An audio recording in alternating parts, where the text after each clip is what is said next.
In this class, we are going to discuss about the Jawaharlal Nehru Urban Renewal Mission Program, why the scheme is sponsored by the Government of India in order to overcome the problem of urban poverty.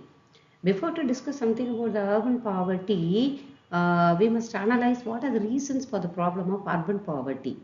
Urban poverty, number of poverties are there: absolute poverty, relative poverty, chronic poverty, and transit poverty. So urban residents are faced by number of problems because of what unemployment, working in the informal sector, lack of skills, lack of educational qualification, and lack of proper housing facilities. They are facing number of problems. In order to overcome the problem of urban poverty, a new scheme has been introduced by the Government of India. What is that? The Jawaharlal Nehru Urban Renewal Mission Program.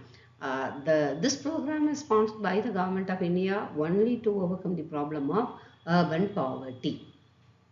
What are the objectives of this program? The first one is urban development should be integrated. Integrated in the sense the development takes place almost all the urban region. Next one, it is the poverty alleviation or a poverty eradication program. Already I have mentioned. The third one is for the purpose of good administration only. We should overcome the problem of urban poverty. So only these are the three objectives. To satisfy the three objectives only, the program has been introduced, Jawaharlal Nehru Urban Renewal Mission Program. First main objective, to bring the integrated urban development. Second thing, to overcome the problem of poverty. The third thing, for the purpose of good administration. Governance. What are the key components and submissions of this structure and scope of this program? The first one is urban infrastructure governance, focused on water supply, sanitation, transport, and solid waste management in the larger cities. Because in the towns and cities, water scarcity is such an issue. Water that is here, the people, the government should provide enough of water supply to the civilians, or enough of water supply to the people, in the sense immediately the people will not face any problem of water scarcity. Next one, we should have improved the transport, because with the accessibility of transport only they can make a fast move from one place to another place. So next one here, the solid waste management is a great issue, or a such a great issue in the larger cities. How do we, that is, dispose or how do we dispose the solid waste is the major thing. Basic services to the poor, especially the number of slums or a number of huts are appeared in the towns and cities. People are forced to live unhealthy and the unhygienic life.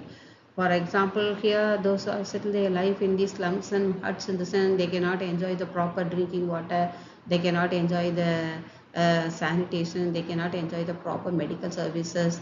Next one here, they could not get their electricity and they could not get their proper ventilation, especially when they are living in their houses. These are all the problems of, that is here, slum dwellers and the huts residents. How do we solve? Only the introduction of, or only with the introduction of Jawaharlal Nehru Urban Renewal Mission. This program, how do we implement the program? Only with the help of funds. So who is the sponsoring levels of government? Central government sponsor the fund for this program, that is Jawaharlal Nehru Urban Renewal Mission. State government, and the beneficiaries are the slum dwellers and the huts dwellers.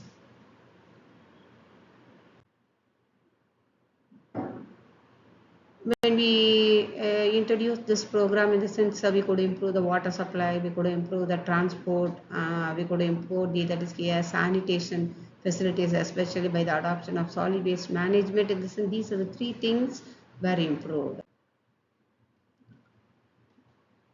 There is a big gap between the rich and poor. Richer people are sleeping in the AC room, poor people are sleeping on the platforms.